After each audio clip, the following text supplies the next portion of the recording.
आज हम डिस्कस करेंगे egg laying and pouched mammals के बारे में। और मैमल्स के बारे में हमने डिस्कस किया था डिटेल में अपनी लास्ट वीडियो में कि मैमल्स के क्या खास कैरेक्टर्स होते हैं, जिसमें हमने देखा था कि मैमल्स जो हैं उनके पास मेमोरी ग्लैंड होते हैं और उनकी बॉडी के ऊपर फर मौजूद होती है या बॉडी के ऊपर हेयर मौजूद होते हैं। अब अगर हम बात कर लें कि एग लेइंग मैमल्स के बारे में, कि मैमल्स तो हमने डिस्कस किया था कि मैमल्स जो हैं वो यंग वंस को बर्थ देते हैं, यानी कि कंप्लीट ऑर्गेनिज्म पैदा होता है। लेकिन हम देखते हैं कि कुछ मैमल्स ऐसे भी हैं जो कि अंडे देते हैं, इसलिए हम उन्हें कहते हैं कि वो एग लेइंग मैमल्स हैं। अब अगर हम एग लेइंग मैमल्स की बात करें तो हम देखते हैं कि वो क्या कर रहे हैं, वो एक कनेक्शन सा बना रहे होते हैं रेप्टाइल्स और मैमल्स के दरमियान। क्योंकि जब हम एवोल्यूशन की बात करते हैं तो हम देखते हैं कि जो मैमल्स हैं वो किससे इवॉल्व हुए हैं, रेप्टाइल्स से इवॉल्व हुए हैं। तो हम देखते हैं कि एग लेइंग मैमल्स जो हैं वो क्या करते हैं, वो एक कनेक्शन सा बना रहे होते हैं जिनसे पता लगता है कि वाकई मैमल्स जो हैं वो रेप्टाइल्स से इवॉल्व हुए हैं। जैसे यहाँ पर हम अपने सामने एक डायग्राम ले आए हैं, ये डक बिल प्लेटिपस की डायग्राम है और ये एक एग्जाम्पल है एग लेइंग मैमल की। अब हम साथ में एक और चीज देख लेते हैं, हम देख लेते हैं कि एग लेइंग मैमल जो हैं अगर उनकी लाइव एग्जांपल्स देखी जाए तो अब सिर्फ और सिर्फ दो लाइव मैमल्स ऐसे मौजूद हैं जो कि एग ले करते हैं। जैसे यहाँ पर हमने बात की डक बिल प्लेटिपस की, और उसके अलावा दूसरा जो मैमल है जो कि एग ले करता है वो है स्पाइनी आंट ईटर, जैसे कि यहाँ पर हम अपने सामने डायग्राम में भी देख रहे हैं। अब अगर हम थोड़ा सा इनको डिटेल में देखें तो हम इनको सबसे पहले डक बिल प्लेटिपस की बात कर लेते हैं कि जो डक बिल प्लेटिपस है वो कहाँ पर रहता है, पानी में। और इसका मतलब क्या है कि उसके पास कुछ एडॉप्टेशंस हैं जिसकी वजह से वो इक्वेटिक लाइफ के लिए सुटेबल है। कि इसका जो नाम है वो ही उसमें हम देख रहे हैं कि डक क्यों रखा गया है, डक बिल प्लेटिपस, क्योंकि इसकी जो रिजेम्बलेंस है वो बहुत ज़्यादा है डक से।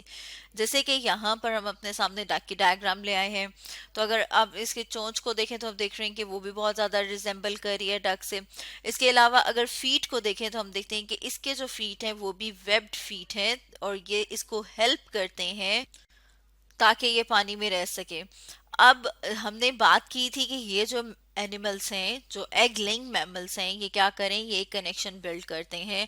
तो अब अगर हम इनके मैमिलियन फीचर की बात करें कि वो कौन से फीचर्स हैं जिनकी वजह से हम कह रहे हैं कि ये मैमल्स हैं, क्योंकि जब हम मैमल्स की बात करते हैं तो हम देखते हैं कि मैमल्स जो हैं वो एनिमल्स हैं जो कि अपने यंग वंस को बर्थ देते हैं, अंडे नहीं देते। तो यहाँ पर जैसे कि अब हम अपने सामने डायग्राम में वो सॉरी हम अपने सामने ले आए हैं कि इनकी जो फीमेल है उसके पास मेमोरी ग्लैंड्स होते हैं, जो कि किसका करेक्टर है, जो कि मैमल्स का करेक्टर है। क्योंकि जो मैमल्स हैं उनके पास मेमोरी ग्लैंड्स होते हैं और वो मेमोरी ग्लैंड से क्या करते हैं, अपने यंग वंस को फीड कराते हैं। तो हम देखते हैं कि इस करेक्टर की वजह से जो डक बिल प्लेटिपस है और जो स्पाइनी आंट ईटर है उन्हें कहा जाता है कि वो बिलोंग करते हैं क्लास मेमिलिया से। अब अगर हम साथ में बात कर लें पाउच्ड मैमल्स की, तो जैसे कि हमें नाम से पता लग रहा है कि ये वो मैमल्स हैं जिनके पास एक पाउच की तरह का, थैले की तरह का स्ट्रक्चर मौजूद होता है।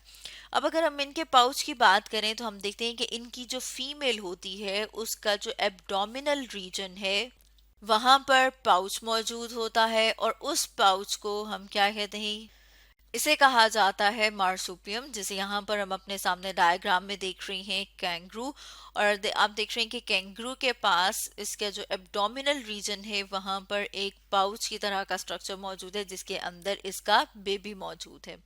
हम देखते हैं कि ये जो इनके यंग वंस हैं जब ये पैदा होते हैं तो ये इमेच्योर होते हैं, यानी कि ये कम्प्लीटली फुली डिवेलप नहीं होते, इसलिए इन्हें कुछ अरसे तक जो फीमेल है वो अपने पाउच के अंदर रखती है।